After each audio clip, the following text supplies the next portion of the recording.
This is the 19th season of Bass Talk Live.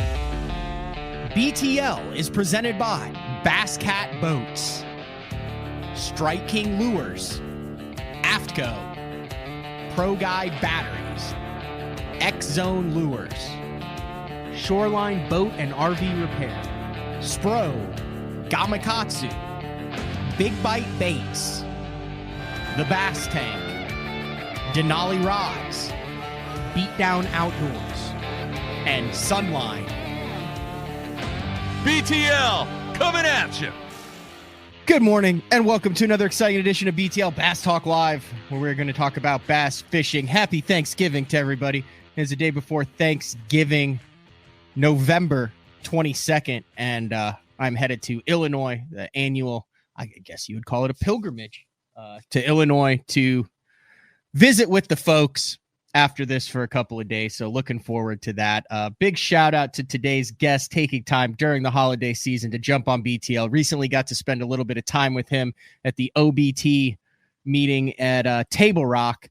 Long time friend of the show and biggest proponent of bringing fish and chips back into the arena. That would be none other than Mike McCLELLAND from, you're in Blue Eye, Missouri, which is right. Is that where it is? Blue Eye, Missouri. That's it. Yes. That has got to be one of the coolest names for a town ever. You know, everybody kind of makes a big deal of it. I've never thought much of it. I mean, when you grow up in this area and your parents are from Blue Eye, Missouri, it just kind of rolls off the tongue. But for most folks that have never been through Blue Eye or even seen what it has to offer, they kind of think it's a little off the wall. What is the population of Blue Eye? You know, Matt, I'm going to be honest. When you drive through town, there is a population sign, but I mean, a few hundred, if that. Oh, so it is one of those. I mean, it's around Table Rock, though. I mean, where on Table Rock is it located, though? Because Table Rock is all over the map. Exactly. It is actually here on the south side of Table Rock. I'm basically straight across the lake from State Park and like where Big Cedar Lodge is. And okay. Blue Eye is actually a little town that sits right on the Arkansas-Missouri line. There's actually people that live in Blue Eye, Arkansas, as well as Blue Eye, Missouri. So it's kind of a unique little deal. You know, we're only 5 miles from the Arkansas line here where we sit here on Table Rock in Missouri. So just a hop, skip, and a jump. And you mentioned you're going to visit your family in Illinois. We're getting ready to head to Northwest Arkansas. I'm going to swing by Toyota Fayetteville, pick up a new Toyota Tundra for next tournament season, and we're going to visit the in-laws and parents for Thanksgiving as well. Exciting. I am 9 miles away from hitting 300,000 on the old Chevy Silverado. I'm like 3 transmissions in. I just put front. I have no idea what the actual game plan is on that, but I'm going to have to do something soon too, Mike. Yeah, I understand. You know, I haven't had a stellar year or two, but it's just crazy. I've won $3,500 this year from Toyota in bonus bucks just for some mediocre finishes. So I'm going to keep driving the Toyotas and keep supporting Fayetteville Auto Park there, Fayetteville Toyota. They're good people down there.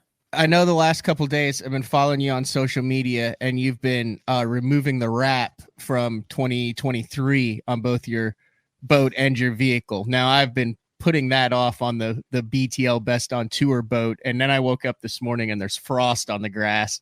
Like, how long did that process take? Do you have any tips or tricks for that? Because that turned into a nightmare last year for me. Yeah, the biggest thing there when you start talking unwrapping vehicles or boats, it's all about the heat. And fortunately, we have this really nice 40 by 60 heated and air conditioned garage. So I cranked the heat up the night before last to about 78 degrees in the garage. I let everything get good and warm. And then I just took a little space heater and, would put heat directly on whatever part of the vehicle or the boat that I was unwrapping. And it just makes it go a lot faster. I mean, if you've got direct sunlight and it's 85 degrees, that's by far the best way to unwrap a vehicle or a boat. But if you don't have that, direct heat, and just keeping everything warm. You can't take a cold boat or a cold vehicle and expect to unwrap it very quick. It just comes off in little pieces. Yeah, and it's very depressing when you do that for 4 hours. So, all right, the big news at hand, the BPT came out with their list, and then the Opens came out with their list. you're going back to Bass. You're slumming it up in the opens with all 9 next year. Mike, talk me through that decision. I tell you what, man, I mean, it was really a tough decision. And, just even due to the fact that, I did end up getting an invite back to the Bass Pro Tour this year. And I mean, I'm not going to sit here and beat around the bush. It is very evident to all of my fans and all the people that support me. I have had very little to no success on the actual Bass Pro Tour. I've had some good success in the cups and, some of the specialty events, but, the every fish counts format honestly never suited my style when it came to a full-blown tournament. Now, the cups and the specialty events, to me, that was fun. That was bonus. That was like, going to a one-off event. I mean, I don't want to compare it to it, but I mean, like Red Crest, the Classic, something specialty where there's no points involved. And really just the fact that the every fish counts format came back into play this year was one of the main decisions that led me back to the Opens. The majority of my history and credentials really are somewhat in Bass and the Elites. I've got 4 Open wins. I've got 4 Elite Series wins, and I've got a lot of credibility, a lot of heritage there. And it's just kind of, I'm getting at that point in my career where I know if I'm going to make a final stand, I need to make a decision where to do that. And to me right now, if I can get requalified for the Elites in the next couple of years, I really feel like I got another, 6, 8, 10 years left in me. And I would love to spend them fishing something that I really enjoy fishing. And that is for 5 fish, to try to catch the biggest ones there are, and really to try to go back to where my career all started. I mean, I've been at this a long time now, and it is pretty cool when you look at the history of this sport and what it has to offer. I didn't realize you had 4. A couple of those were invitational wins, but yeah, in those open wins. I didn't realize you had 4 of those. I know you had at least 2, but yeah, you have.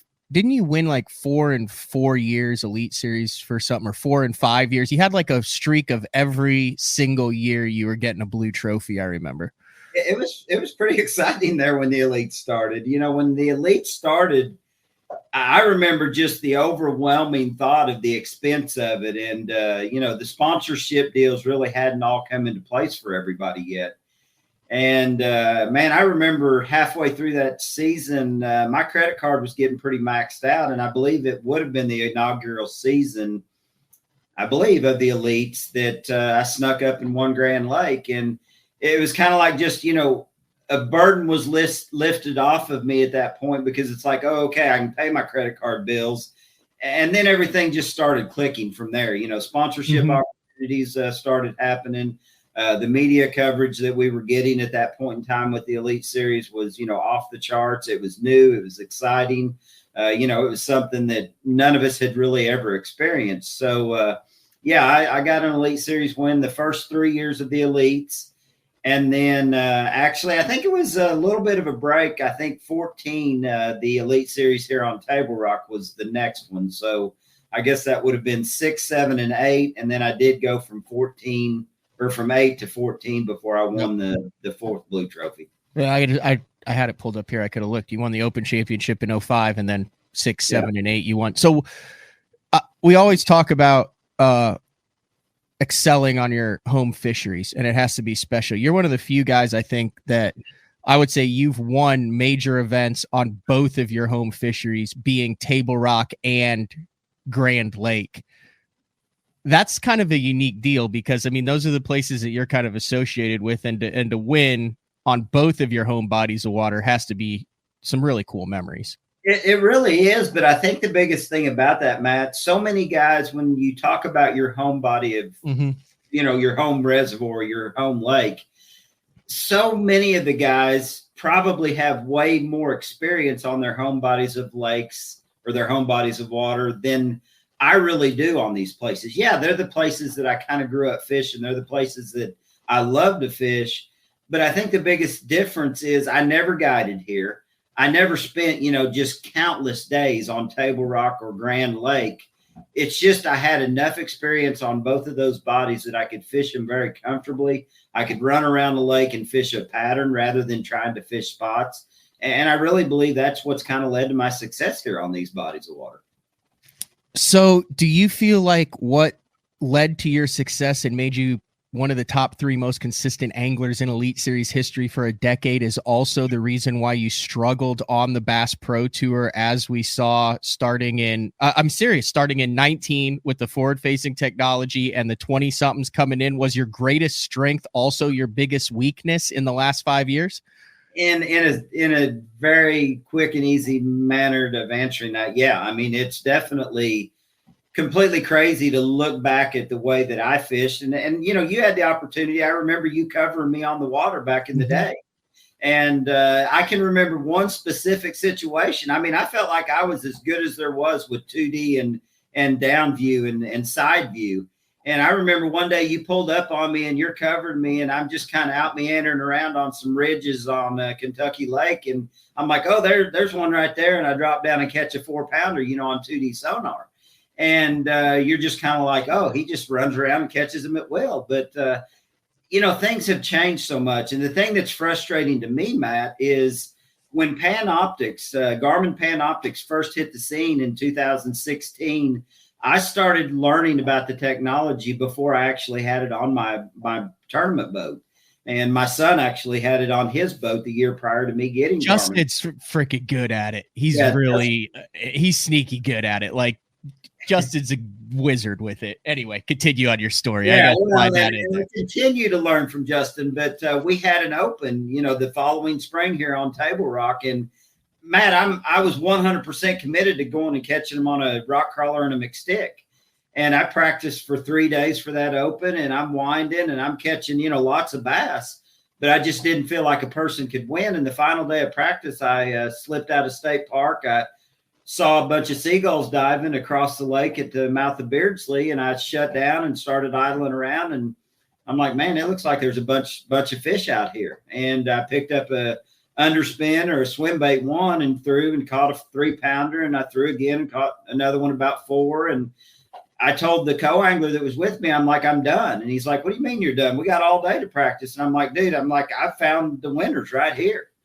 And I mean, lo and behold, I mean, Panoptics allowed me to get that open win in 2017. And I feel like I feel like I've struggled to stay caught up with how good Live Scope has gotten. And it's just this new generation of angler has embraced it so strongly that you've got to make that commitment. I think you and I talked about this last week at Table Rock. You've almost got to make that commitment to do it all day for 4 hours of the day. You can't jump back and forth and expect to be successful. Let me pull this up. I've showed this in the last couple days, but you mentioned that in 16.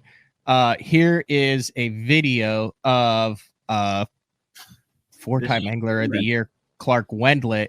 That's what it kind of looked like originally. That was the Panoptic stuff, the blobs. And I mean, I remember when that came out, there were a bunch of guys trying to figure out what the hell you're looking at on a live screen and how, but that's what you were seeing in 17 on Table Rock when it helped you win.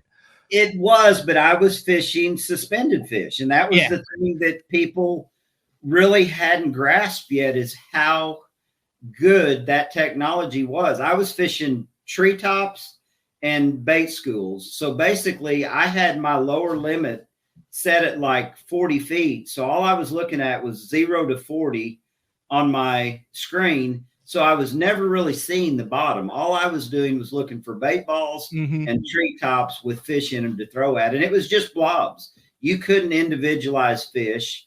You really couldn't individualize anything, except you could tell the difference in timber and bait and fish. But the technology's come so far. It's just like, I guess that old school mentality in me, that was basically forward facing 2D sonar is what we were looking at right there. All right. We've seen Hackney and Christie and Ike and these guys all go through the opens. It took Scott Martin a couple years. we've also seen a lot of guys, and for lack of a better term, they get stuck in the opens, Mike, and they're guys who know how to catch them, like millions of dollars of earnings. Was it a difficult decision to, I mean, like I said, you had the invite to the BPT. Was it a difficult decision to step back knowing the risk that you're taking for $5,000 checks for 30th through 30th, 235 boat fields, co-anglers, 9 events across the year with only the top 9 moving on to the Elite Series? Or are you energized and excited at the new opportunity? You got to be honest about this too, because quite frankly, if I was in your position, I'd be terrified. Initially it was terrifying, Matt, but I mean, honestly, when you look at the situation that I was in, even with an invite back to the BPT, I mean, I've got to be honest with myself. Unless I absolutely had the most incredible year I've had in the Every Fish Counts format next year, I was out anyway. Mm-hmm. And that's just being honest with myself. So the way I look at this, I am excited about going back and fishing the old school type events that I have always had success in. I mean, Jeff Crete and I talked about it a month ago, and Crete's like, one thing about it, dude, he's like, you have always excelled in those big tournament fields. He's like, you go off and do your own thing. He's like, you don't worry about the fact that there's 200 boats on the water, and you just grind it out and get it done. And I know that things have changed now with forward-facing sonar, with what Garmin Live Scope has done to the world of fishing. It has definitely changed the caliber of angler that we are competing against. But I'm going to be honest with you, Matt. I've got a lot of faith in the good Lord above, and I feel like if this is meant to be, one way or another, I will make my way back into the elites. And the thing about it is if I understand things correctly, once I do get back to the elites, and you noticed I said once I do, I didn't say if I do. Yeah. Once I do get back to the elites, I really feel like, based on what I understand, the career average kicks back in. It does. And you have a hell of a career average. It will be, a very comfortable situation once I get myself back there. So again, I don't want to fish till I'm 70 years old. I want to fish while I'm able to fish, while I'm capable of fishing. I mean, you were with me last week. You know that I still love to do it. I'm as competitive as I've always been. I mean, heck, I'll get up at 6 a.m. and eat some Andy's frozen custard with you for breakfast. Oh, I did. I had Andy's frozen custard and apple pie that you brought to 35 people because someone called you out in a group text and you were like, "Oh, I'll see you. I'll raise you. I'll bring you custard and pie for the whole group." And I did. I had it at like 6 a.m. It was the first time I've been doing this like fasting thing until noon. Tried to drop a few, and it's been working. That was like the one time over the last like 2 months that I've broken that trend. Yeah, well, Andy's was worth doing it for. But no, I mean, it's a situation where I know that I've got to be in better shape than I've probably ever been in next year to start the year. I've been on my treadmill. I've been, walking up and down the hills here in the Ozarks, trying to get everything in order. I've been spending a lot of time on the water. We did the Table Rock sales meeting event last week. I was up at Lake of the Ozarks, or I guess that was 2 weeks ago. Last week, I was up at Lake of the Ozarks for the Missouri Invitational, the golf and fish event. Haven't slid a win under my belt. Cody Huff came in here to the sales meeting deal and beat us as he normally does. And then we went up to Lake of the Ozarks, and I think I ended up in the top 15 up there in the golf and fish. Now, my golfing abilities don't help anything up there, but I did catch them somewhat decent, and I'm just excited to get back at it. The schedule next year, I haven't completely devoured it yet, but to me, this schedule for the Opens next year actually looks like it may not be 100% live scoping all year long, and that's exciting. Mm-hmm. I look to live scope. I mean, I love to do it in the right situation, but I mean, I still like to go out there and fish the way we were fishing 15 or 20 years ago. I can't deny that. Everyone's been saying that it's going to return to that the bank's going to be glorious, that all these fish that are getting, I mean, have you seen that? Talk about that too much. No, but have you seen that happen yet? Or do you think that's actually going to happen? Or do you have to wait for like a generation of fish to get back up on the bank to where they're not getting plunked? I really do believe there are opportunities for that to happen. And honestly, Matt, I don't know so much as that it's a generation of fish as much as it is the aging process that our lakes are in right now. I mean, I think you and I talked about it briefly the other day here at Table Rock. 10 years ago here at Table Rock, there was still a lot of cover from the tree line or the bush line out to the old timber line in Table Rock. There were a lot of laydowns and a lot of, logs laying on the bottom and a lot of cover. For some reason, over the last 10, 12, 15 years, a lot of that cover has, basically decayed away. And now there's no cover in that, 0 to 15 foot range. And I think that's why live scoping and forward facing sonar has become so prevalent in a lot of these Ozark lakes. It's just simply the fact that our lakes are aging and they've changed. And we as fishermen, try to blame it on all these different things, but I simply think it's Mother Nature, taking her course. I think if you saw a year where we get a little bit of high water and the water was in the bushes at Grand or in the bushes here at Table Rock, dude, I think they would throttle them up there on the bank, but it's just going to take some stability to get those fish back up there. I remember the 15 Open, my buddy Darren that I was traveling with drew you, and he was mesmerized on how you were. I'm going to give it away. You'll probably be pissed at me. He was mesmerized at how you were cranking treetops with, was it a prototype rock crawler back then, or it was, but he was like, dude, he's like, he wasn't cranking the bank. He was cranking open water treetops and worming the crankbait through the treetop and then just smoking them. He was super impressed on how you were doing that. And that was without forward faces sonar or anything. You knew where those treetops were. He's like, dude, he'd cast out in the middle of nowhere and he'd worm this crankbait through the tops of the trees and just load up. You're giving way too much away. I mean, and I say that. I mean, I've done some Falcon Technique Series videos here on Table Rock talking about that very specific thing that you're talking about. So many people get caught up when they're throwing a crankbait, feeling like that they have to be hitting the bottom. And one thing that we learned, and I didn't learn it all on my own, but I mean, a lot of my buddies, Kelly Power and a number of guys that have been successful here on Table Rock, throwing not only crankbaits, but stick baits, understand how these fish set up in position.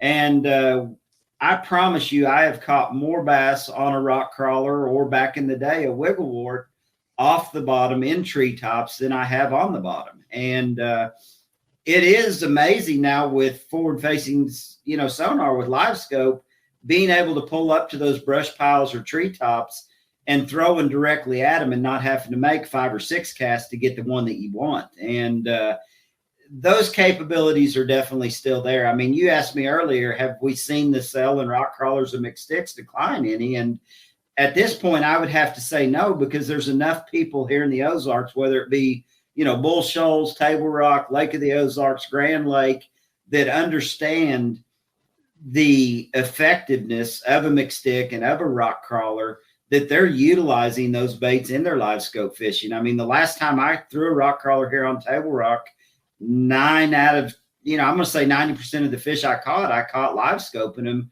rather than just going down the bank cranking. So, those baits are effective to catch bass live scoping, just like, the big bite jerk minnows and things of that nature are as well. All right, we're going to take our first break of the show. When we come back, we have a special guest. I've been talking with Mike off camera a lot about bringing back the possibility of bringing back fish and chips. That was my only shot at glory in the early 2010s. Would have won that had Fred Rambanis not called a 4-card straight and lost to Marty Robinson by half a point. But I'm not bitter about that 10 years later. It doesn't bother me at all. But we're going to take our first break. And when we come back, special guest. And then towards the end of the show, there's a chance we're going to get Brooks Anderson and Rooksby Gordon on the show. They won the high school college fishing chaos on Lake Martin. And I think when someone wins and they're named Brooks and Rooksby, that's worth an interview. But BTL with Mike McClelland, special guest, Thanksgiving edition. When we come back, we'll be back right after this. The new Puma STS has been redesigned from the ground up. With the angler, design, function, and performance in mind, nothing on this new offering was compromised, and the only thing carried over from the previous version is the name. Based on the Soft Touch series hull that started with the flagship Jaguar, this new model is nimble and performs incredibly well at all speeds with either a 250 or 300 horsepower engine.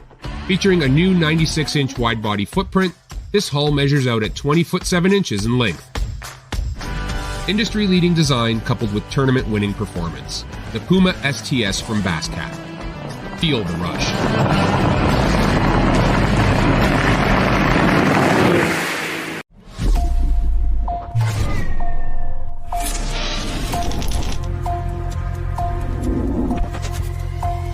Everything you need, one legendary brand. Taiwan Strike King.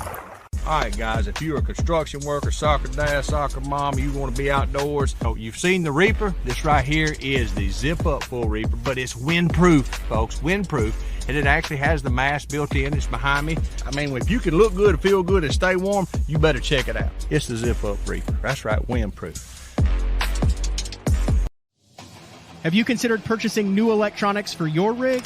The type of mounts you choose to protect your investment should be part of the decision-making process. No matter if you prefer 1, 2, or 3 graphs up front, Beatdown Outdoors has a solution for you. Adjustable, versatile, rigid, and made in the USA. What's your ultimate electronics setup? Check out the full selection of Beatdown Outdoors products by visiting beatdownoutdoors.com. All right, welcome back. BTL on a Wednesday. Thanksgiving tomorrow. I got to drive 9 hours today to Illinois on the busiest day of the year. I do see Brooks Anderson, the college angler, in the queue. Hang tight for about 15 or 20 minutes, and we'll get to you guys. But it is a Thanksgiving. It's time to get back with family. And what would a Thanksgiving show be like without Mark Jeffries? What's up, Mike? Not much, Mark. I didn't know you were going to join us today. Well, I didn't know he was going to join us either. That's awesome. I didn't know he was going to join us either, but here he is. I saw him in the comments lurking on the SNU bowling profile. So what else? I shot him a message and figured you guys go way back. Mark, where did you guys start fishing against each other? What tournament trail was that? That would be the Central Pro-Am. Get out of here. It's been a day or two ago. So Mike and I have been talking, Mark. Well, actually, Mike's been somewhat badgering me to bring fish and chips back to life. It's it's a possibility. I say that a lot, but with this being my first year doing what I'm doing now, we have the entire month of December off. So I know previous Fish and Chips event, they took place in December. And I don't know, you tell me, Mike, was that a good thing in December? I know we had some situation with guys out hunting and going on trips, but you tell me. I think the biggest thing is, and Matt and I actually talked about this yesterday briefly, to me, about the only time would be this time of year. And it's all about the weather. I mean, not that any of us are pansies or anything, we'll get out there and fish in the cold. And honestly, the way Mother Nature has been running our calendars lately, December is probably better than October or November as far as the fishing goes. There'll be pre-spawn in the Ozarks. Well, I wouldn't go that far. What does that involve to bring back, though, Mark? Like, I'm kind of scared to take the lead on it just because I know how much work you put in with the casinos, with the logistics, with everything that was going on. I mean, is this like, do you have the blueprint to where, and this is what it is, folks, it was a poker tournament for points and a fishing tournament for points, and you paired up, and then the overall champion was anywhere from, I think, $15,000 to $25,000 over the course of the years, but it was a week. We stayed at the casino. It was a great event. But what, like, logistically wise, is this something that we can handle, or do we need you involved in this? Are you the only one who can do this? If Mark's in December, we can get him. Yeah, we can do it. Here's the deal, Mike. I'm gonna have to hire the dude. He doesn't do anything for free anymore. Well, who does? What, me? Yeah. That's not true. I actually still have 2 of the posters that are in my bonus room upstairs in the house.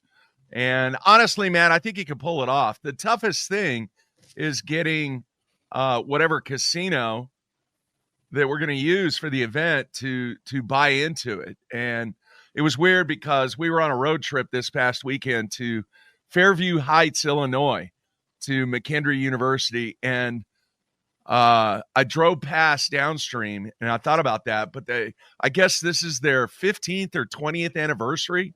Do you know, Mike? I honestly don't know. That sounds probably about right based on when we had the prior fishing chips. But, there's other options now. I mean, there is a place a lot closer to Grand Lake now, Indigo Sky. And actually, a lot of the old poker dealers that used to be at Downstream are now at Indigo.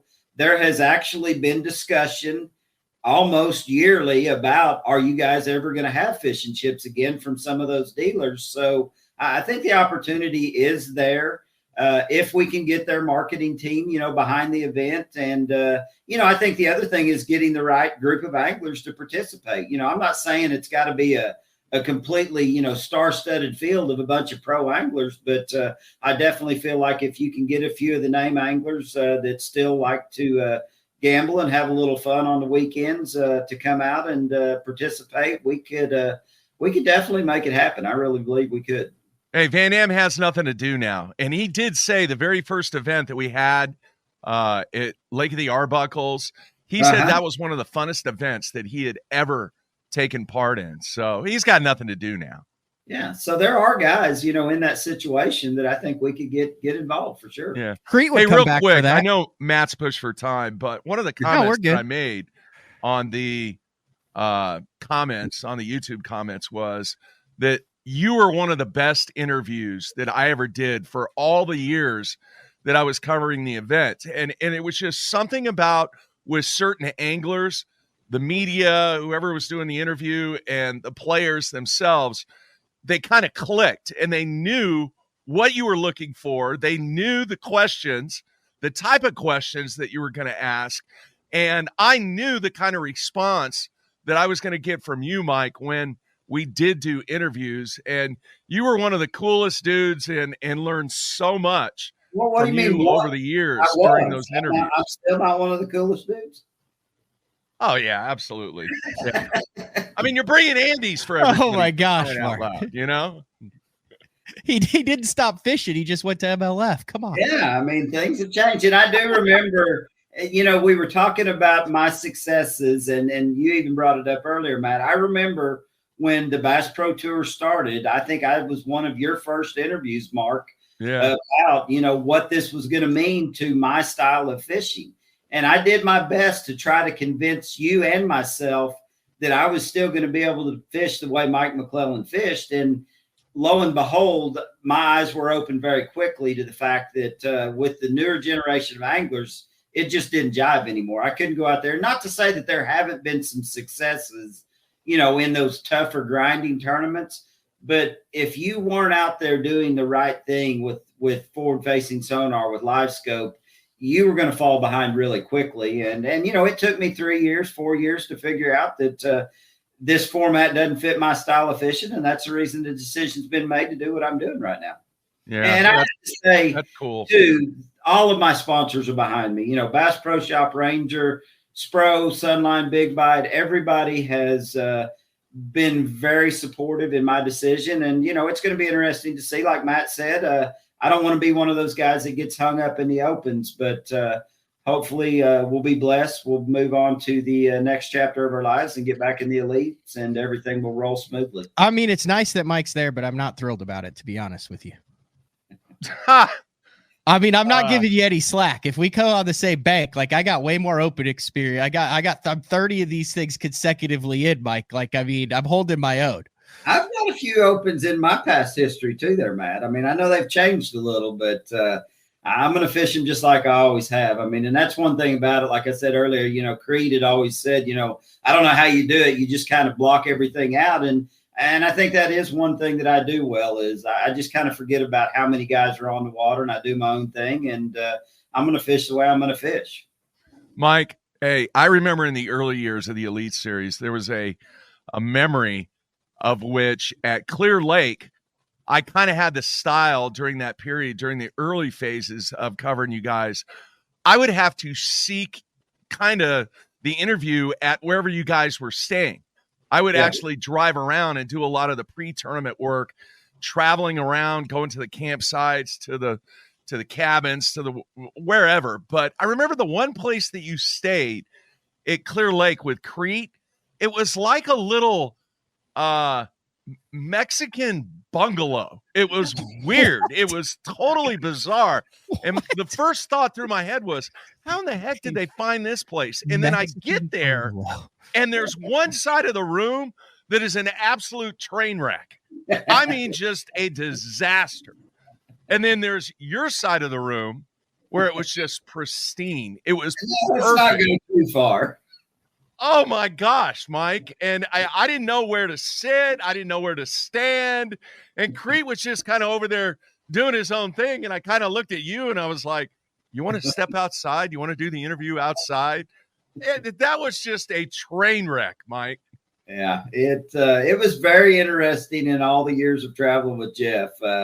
The things that I learned to deal with. And that is how I got my nickname Peepaw, because I showed up after one or two events with a dirty clothes bag and said, here, dude, take care of your stuff, and that just made it worse. He just said that, the last time someone did something like that for me was when I went off to college. My grandfather got me a dirty clothes bag. So that is when I officially became Peepaw. And that's been way too early for anybody to be considered Peepaw. And then, bless Stacy's heart, she's been Meemaw ever since. So, and we don't even have grandkids. I mean, all these other guys that are younger than I am have grandkids and all these various things, and I'm Peepaw to her. Very nice. All right, man, I'm going to take advantage of the situation here. I'm going to put Mike on the spot. Look, dude, I have an entire month off. 1 month. We don't have an event until the guys get back on campus. The guys and girls get back on campus the second week of January. How about a little winter fishing on Table Rock? Is that a possibility? I'm wide open, Mark. I tell people all the time, and my phone will probably start ringing off the hook now that we're on air talking about this, but I fish so much more than anybody ever knows because I just go, and it's hard to plan these things sometimes, but dude, I'm telling you, you give me an excuse to get you out here on Table Rock. I mean, fishing should start getting really good. I mean, Matt saw that it was a little tough, a couple weeks ago, but I really believe the crankbait bite and a lot of things are going to start coming on. But yeah, let's do it. You stay in touch. I've got plenty of room here with a really nice view. You come over, and I know Stacy would love to catch up with you. So yeah, let's plan on it. All right. Very nice. All right. Matt, I didn't know if we wanted to talk about the text that I wanted to. Yeah, no, I got it dialed up, and that's one of the other reasons that I brought you in. So long time Elite Series Pro professional. Mike, you have a bunch of his trophies in your house. Dave Smith, owner of MTM Recognition and Angler, passed away. He'd been pretty sick, hanging on for a while. I talked to Jared Miller a lot, who stayed in constant contact with him, but a pillar in the industry, well respected, hundreds of B.A.S.S. tournaments under his belt. But Dave Smith passed away yesterday, Mark. Yeah. I did not know that, guys. I'm very sorry to hear that. And Dave was an incredible man. MTM Recognition, you would never know. I mean, the guy's worth $1 gazillion, treated everybody like gold. I know he would always go out of his way to say hi to me, to talk on the water, for pictures. I'm running some of his video now. I mean, this is over a decade old there, but I remember he would always, when he came off stage, he would always look around and he'd go. Do you remember that, Mike? Like, anytime he was in the bag and made eye contact, he was 6'8". He's in the Oklahoma basketball Hall of Fame, I believe, big time athlete. And any trophy, if you have won a trophy with MLF or B.A.S.S for the past 20 years, 20 or 30 years. That on the bottom, if you flip it over, it'll say MTM Recognition on the bottom. All the blue trophies, the classics, the BFL trophies, all of that goes through MTM Recognition, Big Dave's company out of Oklahoma City, Oklahoma. So thoughts and prayers with his family and all those people at MTM Recognition as well. I definitely concur there, Matt. Dave, back when I had the tragedy I had happen with my ex-wife and daughter, Dave actually made memorial plaque for a memorial garden that we did for my daughter at her school. And Dave was always there to help any way he could.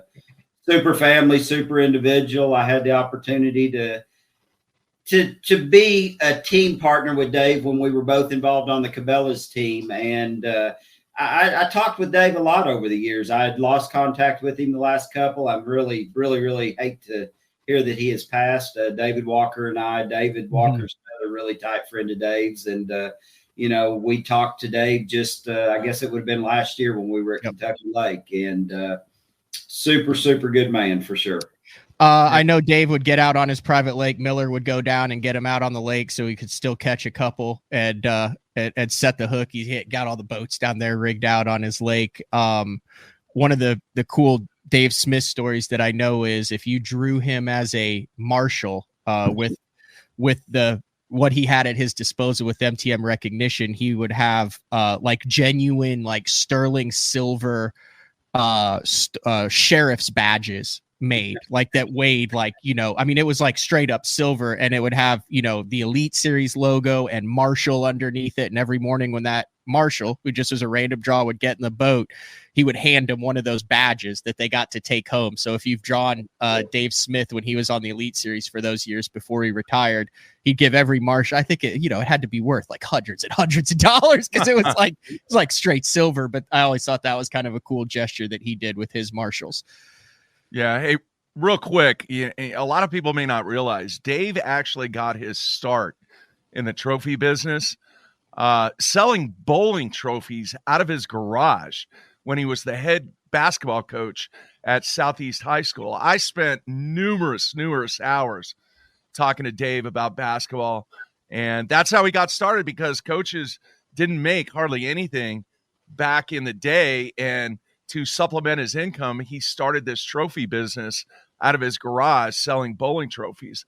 And then he turned it into one of the leading empires in recognition awards and did so many of the trophies for the bowl games, for NFL players, and just a great human being that really was instrumental in this game. And I think a lot of people really don't understand how important Dave was in this industry for what he did. The other thing is he's also a member, you mentioned, of the Oklahoma Basketball Coaches Association Hall of Fame, but he is also a member of Oklahoma Christian University Hall of Fame for athletics and was a big-time contributor to where he played and was massively supportive of that college and university. And there's actually an athletic complex that has Dave's name on it for his contributions to that program. But just he was a character. You mentioned Matt, he was 6'8". He was very intimidating. Oh, yeah. He'd walk around. Yeah, but to see what he was capable of doing when he was on the front deck of that boat and just how he conducted himself, he's definitely going to be missed. Absolutely. We'll get to Brooks and Rooksby here after the break. One more Dave story, and then we'll let Mike and Mark go. But I remember he was on Clear Lake, and it was when what was the tournament? Do you guys went to Clear Lake twice? It was either 7, 8. It was 2010. I think it was 2010. That was when Guy Eaker and Bill Lowen were under the bridge smashing him on a trap. Yeah. And there are a bunch of guys milling around a flat. Big Dave out in the Cabela's boat, legs crossed, throwing a Shimano on a bait caster with a robo worm on a drop shot like he always did. And these guys are milling about this flat fishing, and Big Dave is just leaning on them. And, he hooks him up, and then, he's not a big fan of get down in the bottom of the boat or anything like that. He's catching all these fish, and Van Dam trolls up to him in the tournament. And I remember watching this and stuff. And afterwards at the weigh-in, I asked Dave, I said, Dave, what did Kevin want? And Kevin had gone over, this is allegedly, Kevin came over and he said, Big Dave, I'm struggling. What are you catching him on? Big Dave said he looked at him and he goes, you're a big boy. You'll figure it out. That sounds like Dave. That sounds like Dave. So before I let you go, and Mark, you're welcome to stay on. I mean, if you want. No, I got work to do, man. I'm right in the middle of recruiting on this day off. I see the Brunswick, the SNU. SNU is one of the premier supporters of SNU bowling is BTL, along with Cohen Construction and Knighton Industries. Proud sponsor of SNU bowling, a top 10 nationally recognized program in its first year of existence. Congratulations on that, Mark. Congrats, Mark. Yeah, the final rankings came out week number 9 for the first half of the season, and we dropped 2 spots to number 10. But there's never been a year 1 program finish in the top 10 in the rankings for the first half of the season. So making waves, Mike. Yeah, all right. I'm gonna see if I can make some myself this next couple years. Well, we mentioned it. We talked about the rock crawler and the McStick. Anything coming down the pipeline from Spro that people might be excited about, and then we'll let you guys go and get to the high school college chaos champs from Lake Martin. I would definitely say so. With the Classic being at Grand Lake this next year, Spro is going to offer a couple of if my understanding is correct here, we're going to actually have some kind of exclusive colors that are only going to be sold at the Classic. So you want to be sure and get by the Spro booth and check that out. Also working on a brand new, I'm going to just basically say this bait is more, it's honed for live scoping. It is a new jerk bait that we've been working on. I know if anybody follows my social media last fall when this fall when, the season seemed to be over and everybody else was crawling up a tree, I was out here on Table Rock testing a new jerk bait for Spro, and I am hoping that I don't know if it will hit during the Classic. If not, I know it'll be introduced at ICAST, but it is a new 110 version of the McStick that is going to be very, very specifically tailored to, forward-facing sonar fishing. So we're excited about that. And then new colors of rock crawlers coming as always. Yeah, you got to get Jeffries out there, put him over 130 foot of water, casting 80 feet at fish 5 feet down. He would love that, Mike. Just spin him around in circles in the main channel for 12 hours and say, "You ready to go tomorrow?" Yeah, I got lost there on the other day. Mike, I'll be in touch, man. You bet, Mark. Stay in touch. All right, guys. See you. We're going to take a break. When we come back, high school college chaos champions Brooks Anderson and Rooksby Gordon BTL pre-Thanksgiving. We'll be back right after this. I'm the kind of guy that never leaves the house without a pocket knife, and Gamakatsu's come out with the EDC series of knives. EDC stands for everyday carry, so whether you're on the water or off, you can always have it with you. The best thing about it to me is that assisted open feature. With this D2 blade, you've got it right here at your fingertips, so if you can't find your scissors, you need to cut a knot, you need to cut your braid, you've always got it. Make sure you check it out. Never leave home without your Gamakatsu EDC knife. Born in Japan, using technology, innovation, and precision, Sunline produces the widest selection of fishing lines at the most technologically advanced line factory in the world.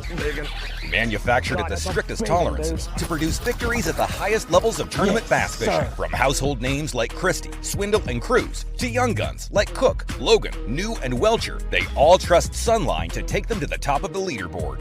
Choose the line that will give you the strength to guarantee your confidence. Sunline.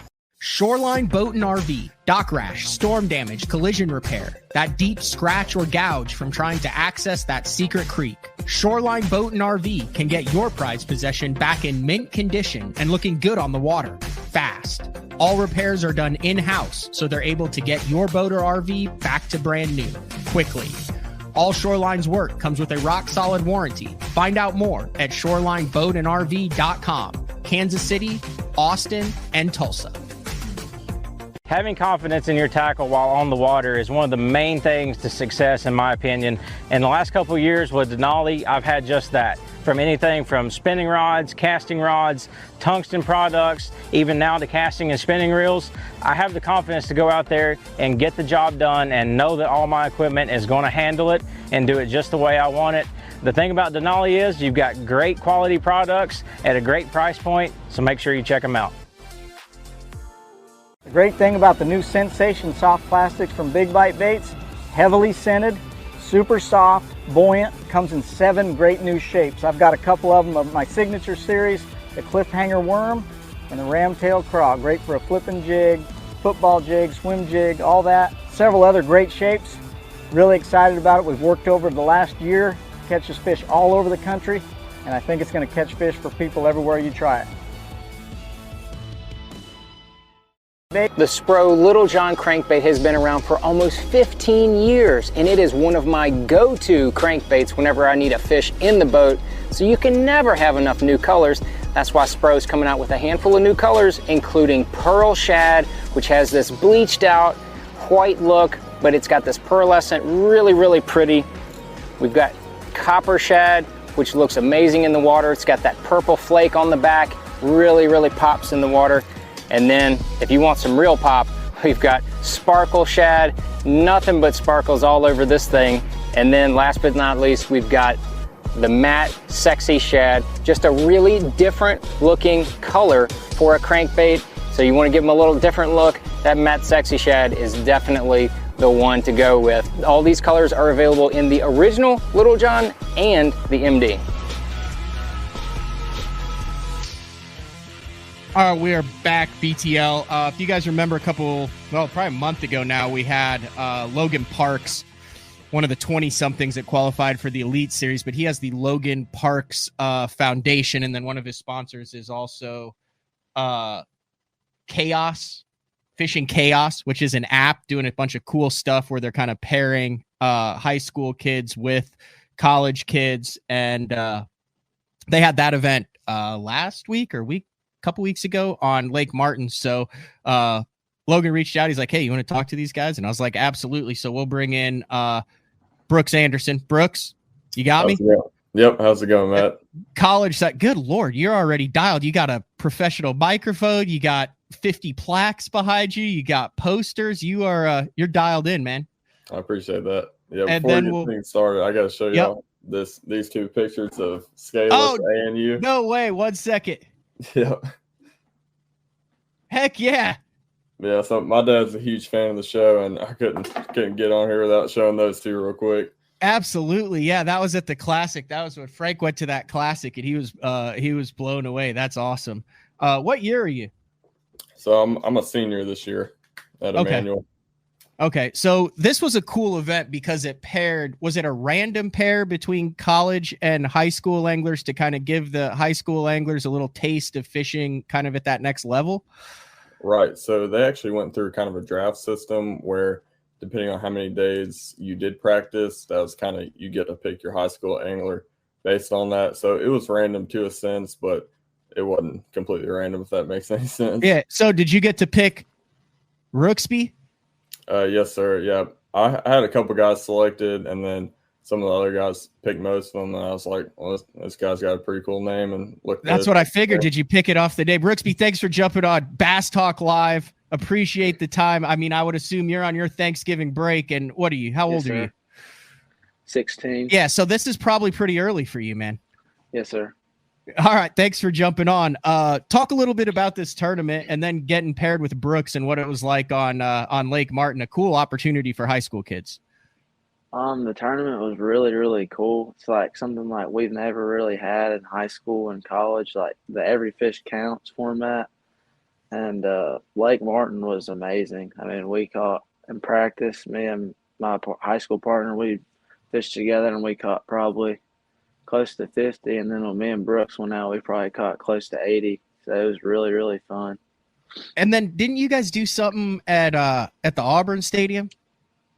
Yeah, we had on Saturday, because we practice fished. You could practice fish Wednesday, Thursday, Friday, and then Saturday was like the meeting and then the draft and all that. And it was like in the Jordan Hare Stadium. We took a picture in there, and then there was like the meeting and then the draft night, and then they had this 1 hour session where you could go and speak to all the colleges in the locker room, and it was really cool to get to meet all the college coaches and college anglers and really get an idea of where you would want to go and fish in college. That's probably the most positive thing that's happened at Jordan Hare this year. Just lost all the Auburn fans. Probably.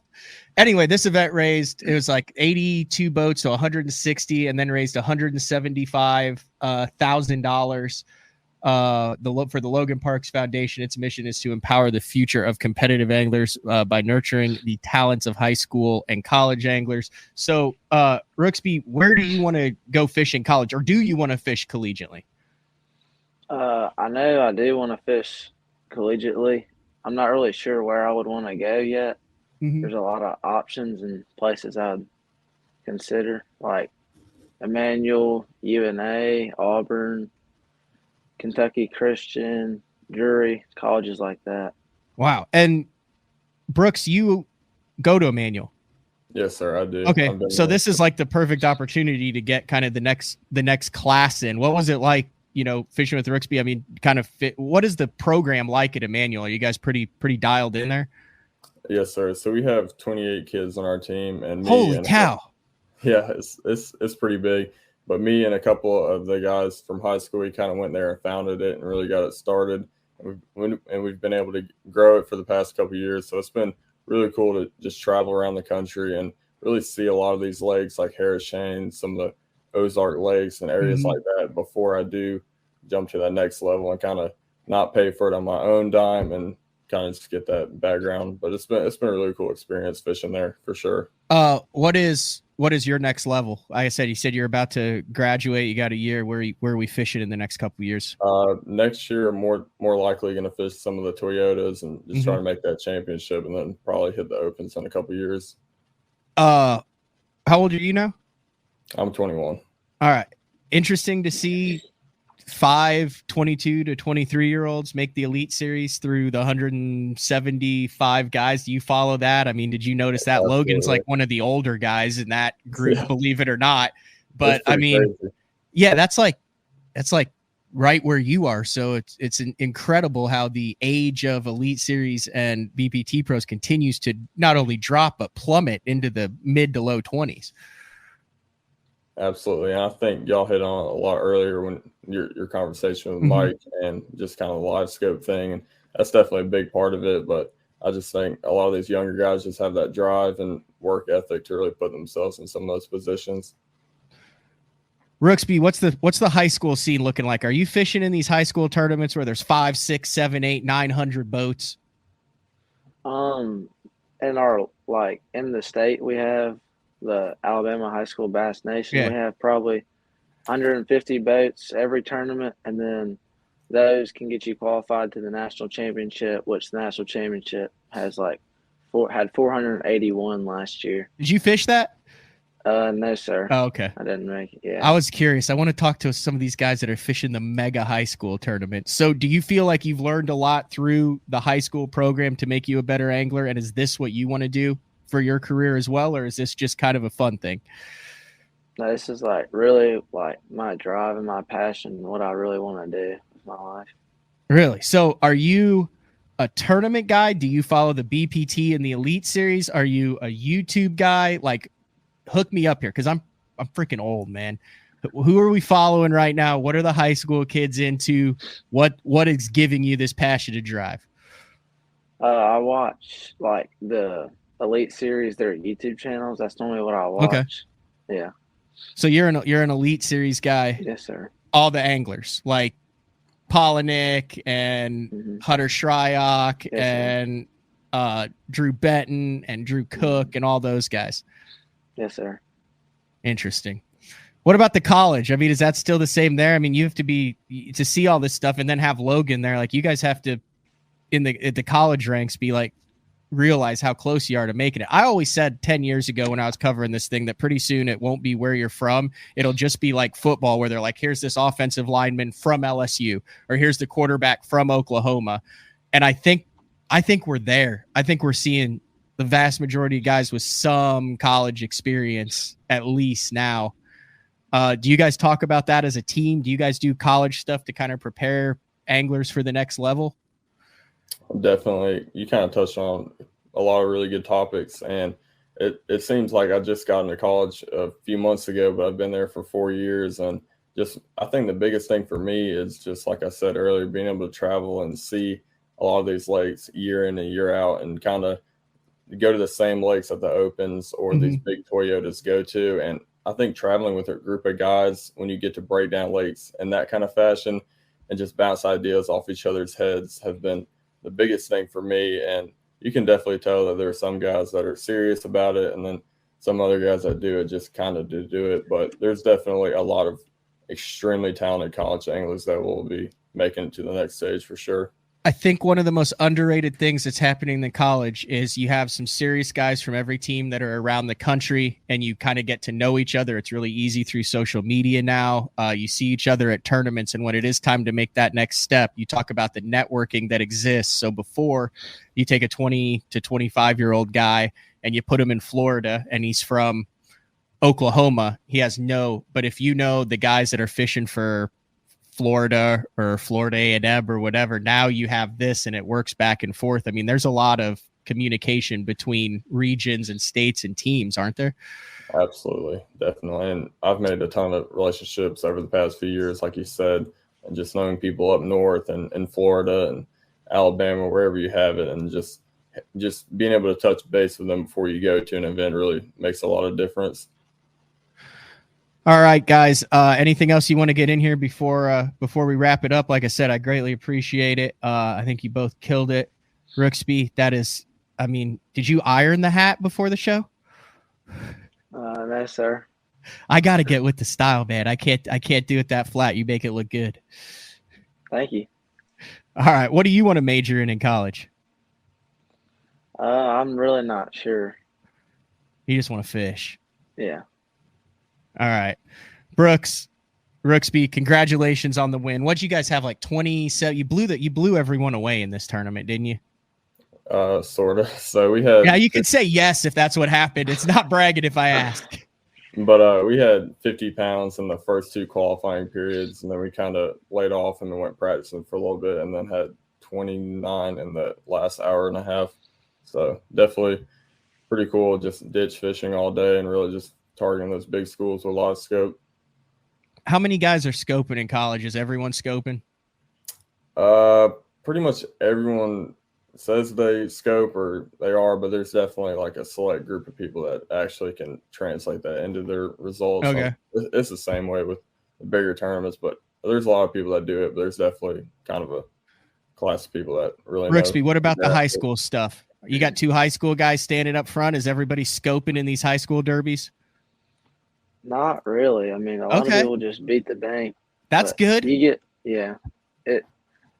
remember we fished Eufaula 2 years ago in the state championship, and not much people were fishing offshore. It gave a few of us an advantage being offshore because, in the summertime out there, after about 10 o'clock, you're not going to catch much beating the bank. So that's good. Well, congratulations. I would assume that Logan is hoping to probably turn this into an annual deal. And you both have one more year, so you guys paired up for next year as well. Is that a thing now that you won? You have to fish, or do you have to go through the draft process all over again next year? Yeah, so I think it will be the draft system next year, but I'll actually be graduated, so okay, it'll be left up to Rooksby. All right, well, you gotta carry on the tradition. So thanks for jumping on BTL, and thanks for the great interviews. And tell your dad I said hi, Brooks. All right, see you guys. Yeah. All right, there you go. That was Brooks Anderson and Rooksby Gordon, who won the high school college chaos on Lake Martin. Absolutely blew it away. All right, heck of a show today. Like I said, sad news about Big Dave Smith. Well liked, incredible business mind, very humble. Miller actually texted me. He was probably in the professional fishing world the closest guy to him. I know Big Dave would pay Miller to go get 50-gallon drums of shad for his private lake and all sorts of Miller's got all sorts of stories about Big Dave. So definitely will be missed by all those who knew him and the fishing community. Like I said, did a lot of stuff behind the scenes, was very proud of MTM recognition and what he was able to contribute in the form of that recognition. I got 15 MTM recognition trophies. I think the only one that I don't have is the US Open one, but yeah, I got FLW there, Bass Nation and college, and They all came from Big Dave at MTM Recognition. Big shout out to Mike McClelland for jumping on the day before Thanksgiving. Also, Mark Jeffries jumping on the show last minute. Like I said, I did not know he was going to be on, but that was exciting. Tomorrow, we're actually going to give Frank a day off. We're actually going to give Frank Scalish a day off. No day for Thursday. We will be back Monday the 4th. Pete Glusick from Bass University and Opens champion. Also, breaststroke swimmer at Chesapeake Bay will be on the show on the 4th. And then the 6th, I'm not sure what we're going to do Tuesday the 5th, but the 6th,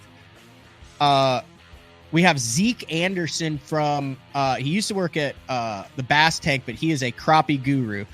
We're doing a crappie show. It's 30 degrees. The water's getting down there. Zeke is a bass fisherman and probably one of the best crappie anglers in the state. He's going to come in and talk about transitioning that kind of time period where if you're a bass angler and you want to get on the water and have some fun with the crappie, we're going to talk to Zeke. So that's all we got. Have a safe, happy, and healthy Thanksgiving. Thank you for all the support. Couldn't do it literally without the BTL family. You guys rock. We will talk to everybody next Monday. We're out of here.